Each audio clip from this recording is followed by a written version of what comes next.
Capítulo 27 del libro de texto de Un Curso de Milagros. La curación del sueño. Sección número 6. Los testigos del pecado. El dolor demuestra que el cuerpo no puede sino ser real. Es una voz estridente y ensordecedora, cuyos alaridos tratan de ahogar lo que el Espíritu Santo dice e impedir que sus palabras lleguen hasta tu conciencia. El dolor exige atención, quitándosela así al Espíritu Santo y centrándola en sí mismo. Su propósito es el mismo que el del placer, pues ambos son medios de otorgar realidad al cuerpo. Lo que comparte un mismo propósito es lo mismo. Esto es lo que estipula la ley que rige todo propósito, el cual une dentro de sí a todos aquellos que lo comparten. El placer y el dolor son igualmente ilusorios, ya que su propósito es inalcanzable. Por lo tanto, son medios que no llevan a ninguna parte, pues su objetivo no tiene sentido, y comparten la falta de sentido de que adolece su propósito.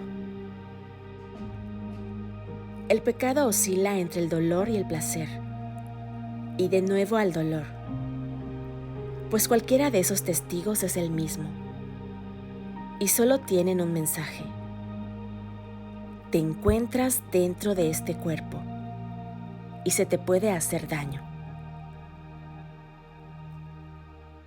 A estos testigos se unen muchos más.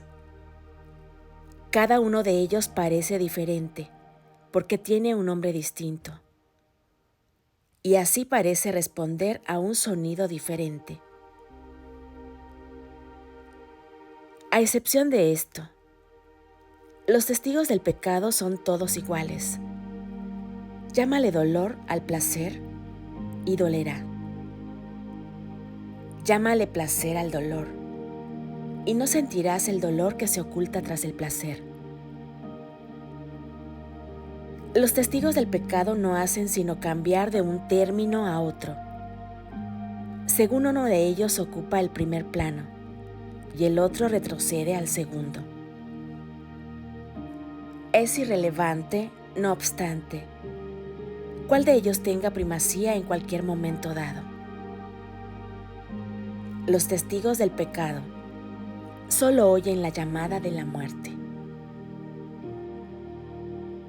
El cuerpo, que de por sí carece de propósito, contiene todas tus memorias y esperanzas. Te vales de sus ojos para ver y de sus oídos para oír, y dejas que te diga lo que siente, mas él no lo sabe. Cuando invocas los testigos de su realidad, te repiten únicamente los testigos que le proporcionaste para que él los usara. No puedes elegir cuál de entre ellos es real, pues cualquiera que elijas es igual que los demás. Lo único que puedes hacer es decidir llamarlo por un nombre o por otro. Pero eso es todo. No puedes hacer que un testigo sea verdadero solo porque lo llames con el nombre de la verdad. La verdad se encuentra en él si lo que representa es la verdad.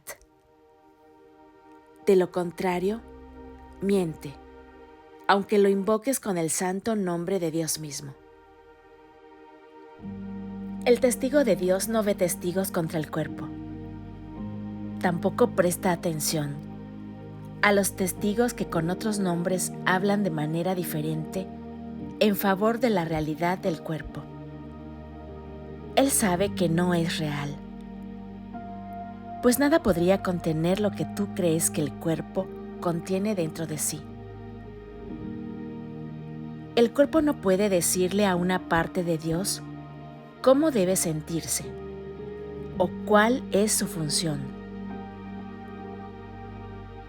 El Espíritu Santo, sin embargo, no puede sino amar aquello que tú tienes en gran estima.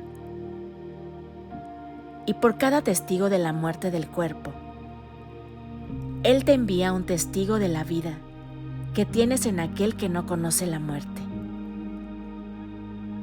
Cada milagro que Él trae es un testigo de la irrealidad del cuerpo.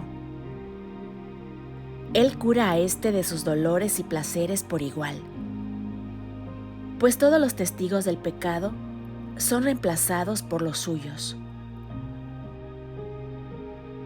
El milagro no hace distinciones entre los nombres con los que se convocan a los testigos del pecado. Demuestra simplemente que lo que ellos representan no tiene sentido. Y puede demostrar esto porque sus propios efectos han venido a sustituirlos. Sea cual sea el término que hayas utilizado para referirte a tu sufrimiento, este ya no existe. Aquel que es portador del milagro percibe que todos ellos son uno y lo mismo, y los llama miedo. De la misma manera en que el miedo es el testigo de la muerte, el milagro es el testigo de la vida. Es un testigo que nadie puede refutar, pues los efectos que trae consigo son los de la vida. Gracias a él, los moribundos se recuperan, los muertos resucitan y todo dolor desaparece. Un milagro, no obstante, no habla en nombre propio, sino solo en nombre de lo que representa. El amor, asimismo, tiene símbolos en el mundo del pecado. El milagro perdona, porque representa lo que yace más allá del perdón, lo cual es verdad. Cuán absurdo y demente es pensar que un milagro pueda estar limitado por las mismas leyes que vino exclusivamente a abolir. Las leyes del pecado tienen diferentes testigos, y cada uno de ellos tiene diferentes puntos fuertes. Y estos testigos dan testimonio de diferentes clases de sufrimiento.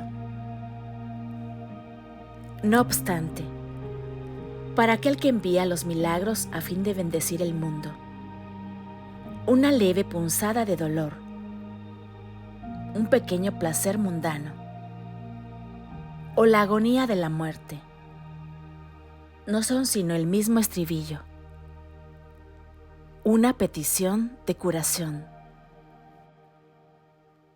una llamada de socorro en un mundo de sufrimiento.